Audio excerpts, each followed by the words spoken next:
Good morning, Knicks Nation. Today is Thursday. Yes, today is Thursday. Happy Thursday. The 30th day of July 2026. I hope you're all safe and healthy today. Hope your family is safe and healthy and that the needs of you and your family in terms of food, shelter, clothing, as well as health are being met today. Blessings upon those that work in the area of health, along with first responders who do all they can every day to save lives. Those also that pick up garbage, the dirty work of keeping our places clean, and those that make deliveries for our convenience. Double blessing on the men and women trying to help rescue, deliver, and recover the teenagers and the children that are the victims of child molestation and pedophilia. The people that are out here trying to help rescue, deliver, and recover the men and women that are victims of prostitution, child prostitution, pornography, child pornography, human trafficking, and sex slavery. Double curses on the perpetrators, the profiteers, and the perverts that create demands that cause these industries to exist. Finally, double blessings on the homeless. More than 700,000 men, women, children, families, senior citizens homeless in the United States of America. Blessings upon them, for theirs is the kingdom. You know, the greatest hindrance of a team repeating as champions is two things, but one of them is too much celebration of the championship.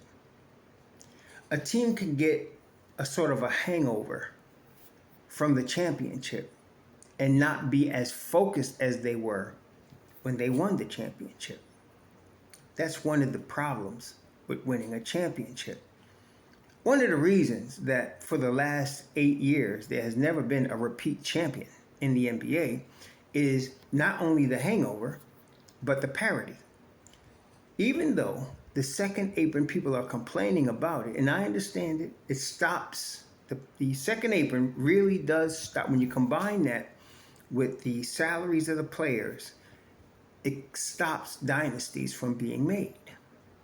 It makes it very difficult to keep a team together. For example, our team, the New York Knicks, have Mikal Bridges and OG Anunoby signed. They have Jalen Brunson signed. But three players, Josh Hart, Karl Anthony Towns, and Deuce McBride are up for extensions. How those extensions play out will determine how long this team stays together. The biggest one is Karl Anthony Towns. And I mentioned this many times. Karl Anthony Towns, this coming season, is going to make approximately $57 million. That's already baked in. That was already baked in when the Knicks traded for him. See, a lot of people make these mistake of realizing something and think that the Knicks just realized it. When the Knicks traded for Karl Anthony Towns, they already knew what the salary structure was, and they knew what the window was they were working with. That ability to go get him was opened when Jalen Brunson took $156 million.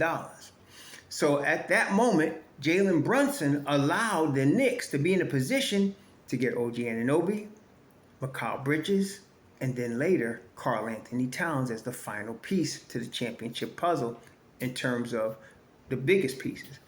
They had already got this, the year they got Brunson, later that year they got Josh Hart. So now they put the team together. And at this moment, right now, as we're looking at 26-27, Karl Anthony Towns is going to get $57 million. OG Anunoby is going to get $42.5. Again, that was already baked in when he came from Toronto. Jalen Brunson, who took the pay cut, is going to get approximately $38 million. Mikal Bridges is going to get $33. Josh Hart's going to get $20.9 in the last year of his deal, the team option of $22 next year. The next year, so this year, we're all set. The only thing that changed, which again I say was by design, was Mitchell Robinson left. Mitchell Robinson had been consistently injured, let's say it that way. He had been consistently injured, putting it charitably, not trying to be mean, as some would. But because of that, he was more effective coming off the bench. And he was, of course, more effective coming off the bench, extending his health coming off the bench and not playing him back to backs. Handling him very delicately helped him be available when the Knicks really needed him in the playoffs. So now he's gone. He's the only one that's gone. Now he's a big piece, but the core, aside from him, of what you're talking about with the starting five, again, Landry Shamet, Deuce McBride, Jose Alvarado, and then drafting Mohamed Diawara.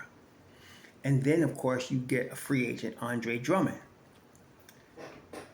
The Knicks bench is still deep. Someone, a good subscriber of mine, one of my good ones, was saying, why don't we change the name? We had Mobb Deep when Obi Toppin and IQ was here. And that's when I was inspired to say Mobb Deep. Okay?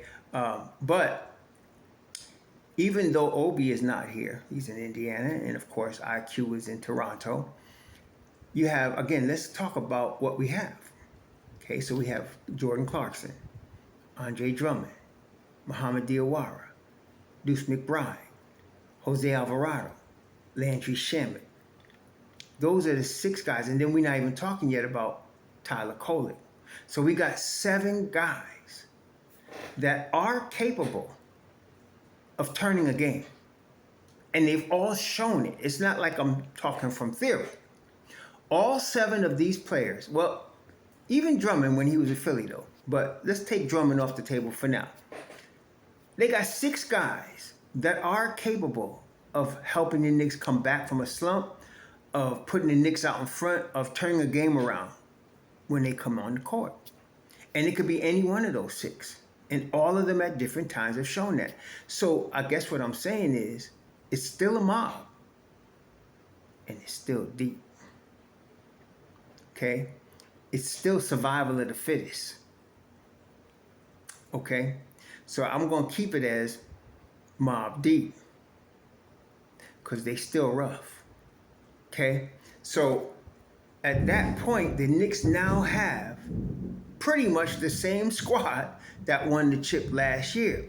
And because of Jalen Brunson being the leader of this team, the captain and leader, and everybody falling in line, really led by Karl-Anthony Towns. Karl-Anthony Towns came to the Knicks saying, this is Brunson's team. And he was really taking a second fiddle to Brunson until he got to the point where he wasn't getting no touches, and he realized can't nobody guard him, and the Knicks were having struggles until they started listening to him. And Coach Mr. Collaborator, Coach Brown, decided, yeah, you're right, let's get you the basketball. And then things started rolling. So now we come into this season with all of that in place. Okay? Yes, the Knicks could use another backup center. Yes, Yves Missy would have been nice. Diabate would be nice. Okay? Cisse would be nice. These 3 type of players would fit perfectly in the current system that we now have. And the Don is going to have somebody. And I've always said from the beginning, even Trey Jemison, if we make him the 3rd string center, he was part of the squad last year. He's a roughneck. He would be a good 3rd stringer. Okay? So the Don going to handle that. But the hangover, Jalen Brunson ain't having it. And Jalen Brunson been making a lot of appearances on all kind of shows and all kind of places since the chip. But don't mistake that for weakness. Homeboy is still focused. See, when Jalen Brunson won 2 chips at Villanova, it showed you 1 ain't enough. And nobody expected him to be an MVP candidate, which he is, an All-NBA MVP candidate in the league. You take all of that and you take that leadership and you bring it to the league and you win a chip with it, you know he's coming.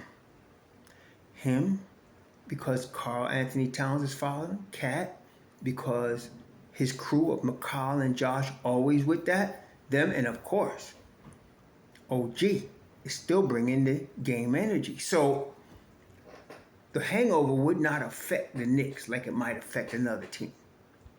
And, for example, Denver, when they won the chip, they did not bring back a very important piece in Brown off the bench. And that hurt them coming back the next year. The Knicks did not bring back Mitchell Robinson, and we're going to be missing that offensive rebound and prowess that's going to be fighting against us when we play Boston. But we got all enough dogs, and I mean dogs, to overcome that. We got enough dogs to overcome that. Okay? So we coming. I think I read, and tell me if I'm wrong, I'm sure some of y'all be happy to, but the Knicks were the best team coming from behind to win last year. Not just the playoffs, the whole regular season and playoffs. The Knicks were the best fourth quarter team in the league last year. Jalen Brunson is the best fourth quarter scorer in the league last year. Now, the key thing I kept saying was last year. But what I am saying is, it's also you can count on it this year. Another thing that stops teams from repeating, aside from the hangover, aside from loss of personnel, which the Knicks have weathered that storm, is injuries. So now we're going to need JB, Josh, everybody to be on point. To me, the most injury-prone person that we're looking at here is OG.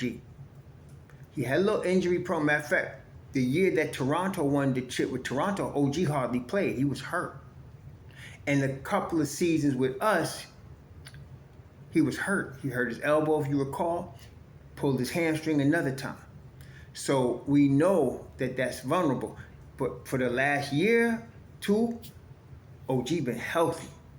And that's a surprise. Not only has OG been healthy, and not only has he been a roughneck on defense, because he could guard 1 through 5, and we have utilized him to win games. He guarded Wemby in the finals. But homeboy's been one of the top, if not, I can say like this. OG, if he's not the top corner shooter in the league from the three-point land, he's top 3. I'm going to put it that way, because I know he's in there. He's top 3. And many of us feel he should have been first team all defense last year, and he should have been the year before that too. They hate the Knicks, that is media, so that's why we get all this crap. But that don't stop him from being one of the top dogs on defense. So he's the biggest wild card in terms of injuries. Brunson is tough. Brunson and Hart and McCall, they tough. I would be surprised if each of them missed more than 10 games. Now, McCall been an 82-game dude. That can't continue forever, although it might. I don't know. He reminds me so much of John Havlicek with the way he plays the game. It just doesn't lend itself to a lot of injuries. And he takes very good care of his body. So Josh, he gives himself up, but he's back. It's hard to stop a Jalen Brunson and the Josh from playing, even when they're hurt. And they can play, as we have seen. Brunson drops 45 in the closeout game in San Antonio. And we find out later he got a hurt wrist. That's ridiculous. So that's coming back. So the point here in this video is you can expect certain things from your Knicks. They're going to come back tough. They're going to come back mentally ready. They're going to forget what happened last year, even though they're going to be reminded every home game NBA champions. And I'm going to remind y'all because I put that in every video now because we are the NBA champions. But they're going to act like it's 0-0. They're going to act like they're starting all over again. And they are. And they're going to be ready to go. The only question is they got to be healthy. Now, I'm not saying they ain't working out. That's given. They're going to be working out. All of them. They're going to be ready. But injuries happen. Okay? So you just got to hope. Again, people that win the chip are not only just the best teams. Not only do they every team that wins the chip in this era because of the parity, you must have a bench. You must have a bench. Okay? I mean, a good bench. Not just a bench, a good bench. An effective bench. Not everybody can afford that. It's expensive. But the Knicks the Don has weaved it up. Okay? So now you got to have that. And you got to have a couple of balls bounce your way. You got to have a couple of balls bounce your way. That tip in by OG in Game 4. See, you need a couple of plays like that. I'm reminded of the jump shot that Kawhi hit against Philly in the Eastern Conference Finals or was it semifinal? But that was the game winner. It bounced around the rim. It could have bounced off. It went in. What about the game at Madison Square Garden that Tyrese Halliburton shot? That bounced way up high over the rim. It could have came off. It could have hit the back of the backboard. It went in. So you need a couple of bounces to go your way. Last year the Knicks had that. You can't force that. That either happens or it doesn't. So with all that being said, I can't guarantee that the Knicks will win another chip this year. But I can guarantee they're going to be focused. They're going to play 48 minutes. They're going to be a winning team, playoff team. They're going to be a heavy duty to be reckoned with this year. All of that's going to happen. Now, got to also remember now, and a lot of y'all forget, so y'all get too emotional and you forget, they're going to be a 2 or 3 game losing streaks. That's going to happen. That's the league. But don't start writing them off as soon as you see one. Games are won and lost during the season, but chips are won in June. Some of y'all forget that when they, especially these idiots on Twitter, or now it's called X, be writing all kind of stupid mess in December and January. Chips are won in June. So one of the legacies of Tibbs is that this team plays better come April and March and April and May. They play better, okay? That's the DNA of Brunson, McCall, Josh, Bridges, Carr. That's the DNA. They start playing better, see? So this year, what's different is Miles McBride is not having hernia surgery, which he came back from in the playoffs last year. That's different.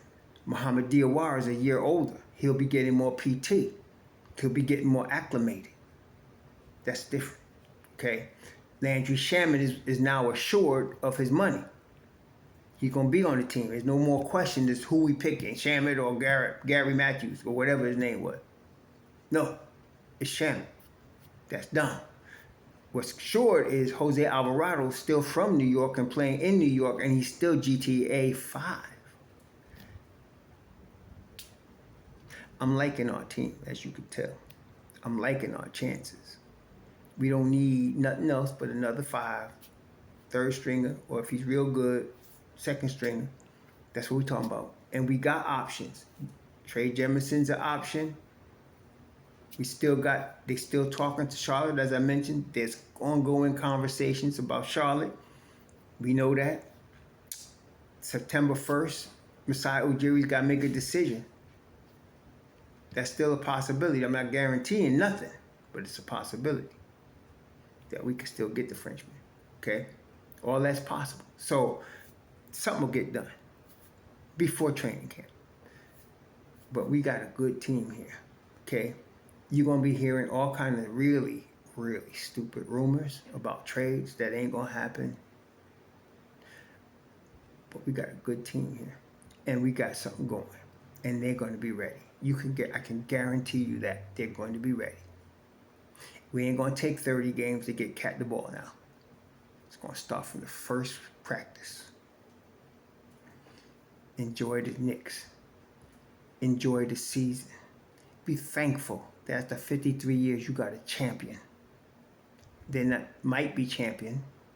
They are the world champion. And you got a good shot because of the team that's here that they done set up at repeating. Better than any other team except Oklahoma City. Oklahoma City was in that position when they won the chip.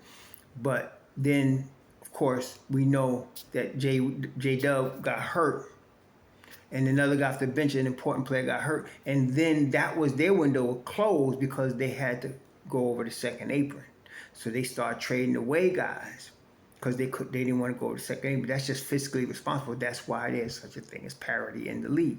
We're going to see, which we don't really know yet, how badly those trades are going to hurt Oklahoma City now. How badly are those trades going to affect them, in their quest to get another chip? It's going to be tough. It's going to be tough. The teams that are in the best position right now are the Knicks and San Antonio. They're in the best position because San Antonio is very young. They got in the finals last year, even though it was a gentleman's sweep. They were still there, and they got Victor. So it's going to be a very important year for them in terms of their growth. Everybody is saying, including myself, it's not a matter of if they can win the chip; it's when. As long as they can keep Castle, Harper, Wemby, that's their core, and then of course Devin Vassell. I'm not even talking about Fox. I mean, Fox. Fox is a real deal dude, but them other cats are the key to them winning the chip. So they can keep them at least another year, 2 years. That's enough of a window, as we've seen in New York, for them to win the chip. So with respect to Oklahoma City, you're talking, they still got Jay Will, they got Holmgren, SGA, Hartenstein, Caruso, J-Dub, Carson Wallace. They got some nice pieces over there. But they got Jared McCain coming off their bench with AJ Mitchell. So they got a bench too. And then, of course, they got some younger dudes. So they're going to be a force to be reckoned with. But we're going to have to see the loss of a Dort.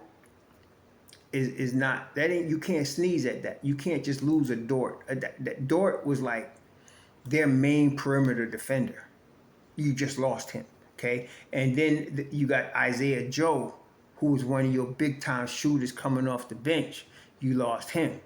So that two major pieces you just lost, okay? That's important. But see, they doing the right thing. Sam Presti, again, to me, I've always respected him as one of the best front office dudes in the league.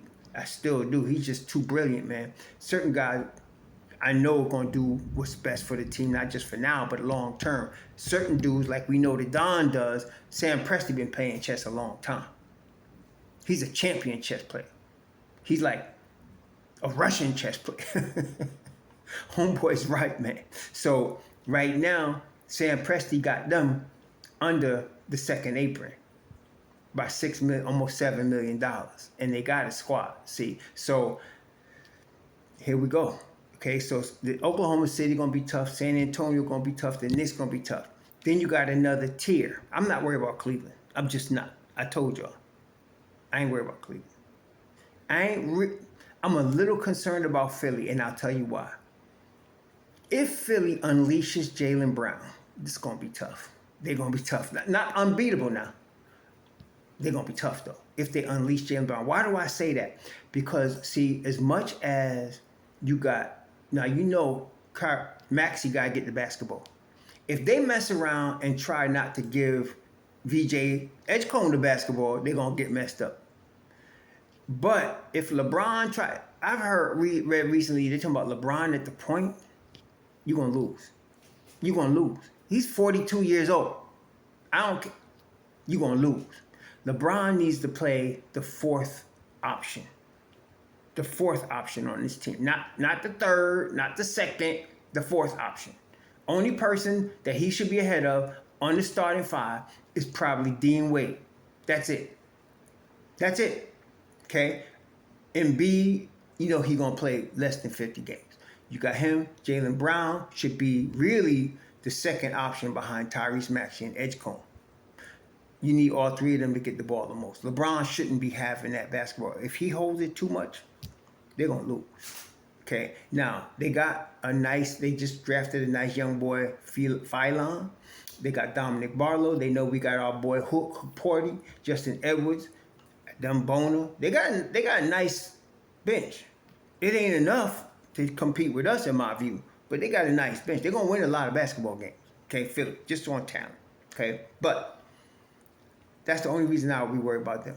Jalen Brown is similar position to Karl Anthony Towns. They need to get him the basketball and run through him. Jalen Brown is underappreciated and underrated. Been like that for a long time. But the dude's a stud. And if they run through him, because he's going to have a chip on his shoulder, he's in the East too, you're going to be doing very well. If you don't, and you try to run through LeBron, well, first of all, the circus has already begun in Philly with LeBron saying he's going to be the point guard, or somebody talking about he's going to be the point guard. The circus has already begun. That media circus is going to follow them every place they go. See, where the Knicks go, this is what's going to follow them. NBA champion. But with Philly, LeBron going to take all the air out the room. See, you really don't want that in your locker room. You really don't. But they're going to have it. So I'm not as worried about Philly. I want to see how they handle that dynamic. And again, Joel Embiid ain't going to be there more than 50 games during the course of the season. And you better hope his knee holds up for the playoffs. That's an if. That's a big if. Okay? I don't think he got enough to do it. I honestly don't. So I'm not as worried about Philly. I'm just not as worried about them. But you still got Detroit out there. Brooklyn's going to be improved. They really are. Juju is going to help them. And then they went and got Mo Wagner as well. See? So they're going to be improved. Toronto is a threat if they get Kawhi. Now, I thought Toronto was going to be good even with B.I. But now they're going to have Kawhi back up there.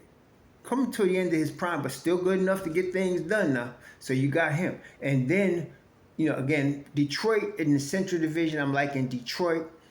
Milwaukee's going to be better than you think with them young boys they got from Miami.